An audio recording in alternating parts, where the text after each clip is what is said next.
Info Intox, c'est avec vous, Antoine Fenot, bonjour. Bonjour Raphaël. Et Antoine, vous nous emmenez ce soir au Bénin, c'est là qu'une vidéo virale a vu le jour. Elle montrerait le régime sur le point de tomber. Absolument, une vidéo virale qui est à la base alimentée par des posts sur les réseaux sociaux, vous vous en doutez. Notamment un à cette image qui a une viralité assez importante sur Twitter, notamment X désormais, comme on l'appelle, avec cet internaute qui nous dit « Les manifestants sont sortis pour demander la démission du président Talon », une vidéo qui a eu plus de 20 000 vues. La même chose a été également retrouvée sous une connotation un peu différente, avec des explications là aussi différentes, encore une fois, des manifestants qui réclament la démission du président Talon. La vidéo en elle-même, la voici donc, elle fait une trentaine de secondes, la qualité est assez mauvaise, mais effectivement, qu'est-ce qu'on voit ? On voit une foule regroupée en train de scander. Alors, vous ne l'entendez peut-être pas, mais on entend les manifestants effectivement crier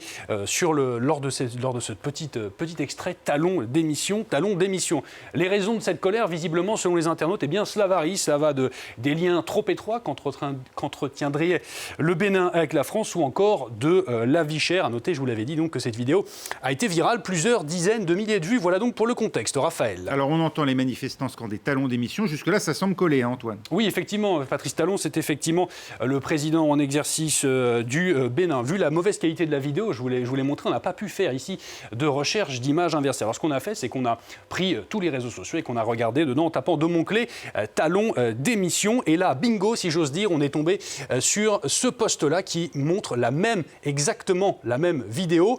Là encore, même légende, le peuple béninois qui demande la démission du Patrice Talon. Le problème, c'est que la date, elle, est bien différente. Vous la voyez juste ici, de mai 2019. Et de mai 2019, effectivement, il y a eu des événements assez importants au Bénin. Notamment, il y a eu des échauffourées. Vous le voyez juste ici, c'était nos confrères du Point qui l'évoquaient à l'époque. Des manifestations assez violentes à Cotonou, notamment. Bastion de l'ancien président Thomas Yayi Béni, vous le voyez juste ici. Et à l'époque, il y avait eu des élections sans candidat d'opposition. Et le président, était accusé d'une dérive autoritaire d'une certaine manière, ce qui explique donc ces manifestations parfois violentes, qui avaient eu lieu notamment autour du domicile de Thomas Yayi. Et donc ce qu'on a fait, c'est qu'on a réussi avec toutes ces indications à retrouver des vidéos tournées par nos confrères de l'AFP, justement à cette même date, à ce même endroit. Et là encore, vous allez voir, on trouve des éléments plutôt intéressants. Je vous ai pris cette capture d'écran de la vidéo que je vous ai montrée, et vous allez voir, ça c'est ce qu'on retrouve sur les roches, comme on dit ici dans le métier de nos confrères de l'AFP. Vous voyez ce bâtiment jaune que vous voyez là, on le retrouve notamment juste ici, je vous le montre là, ici sur la vidéo, ça semble donc coller. Une deuxième vérification pour en être tout à fait sûr. Là, nos confrères de l'AFP, sur leur banque de photos, nous montrent notamment ce bâtiment rouge que vous voyez juste ici. Et là encore, j'ai envie de dire bingo, on tombe sur ce même bâtiment que vous voyez juste ici sur la vidéo originale.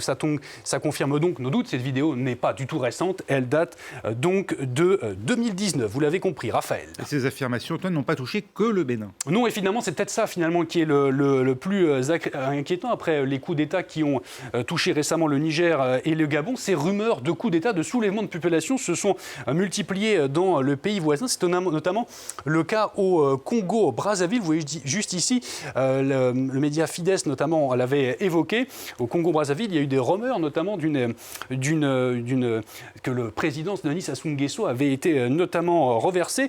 Selon Fides, ce serait notamment sur des chaînes Telegram, vous le voyez juste ici, soi-disant alimentées par des comptes pro-russes, selon eux, que cette rumeur serait née. En tout cas, elle a pris une telle ampleur que le porte-parole du gouvernement sur place a dû se fendre d'un tweet qu'il a d'ailleurs épinglé sur son compte Twitter pour dire le gouvernement dément ces fake news, ces informations fantaisie sur les événements graves qui seraient donc en cours à Brazzaville. Vous le voyez donc, c'est un phénomène loin d'être isolé. Et là, encore une fois, on est face à une infox, vous l'avez compris. Merci Antoine Fenot, c'était Info Intox avec Antoine. Allez.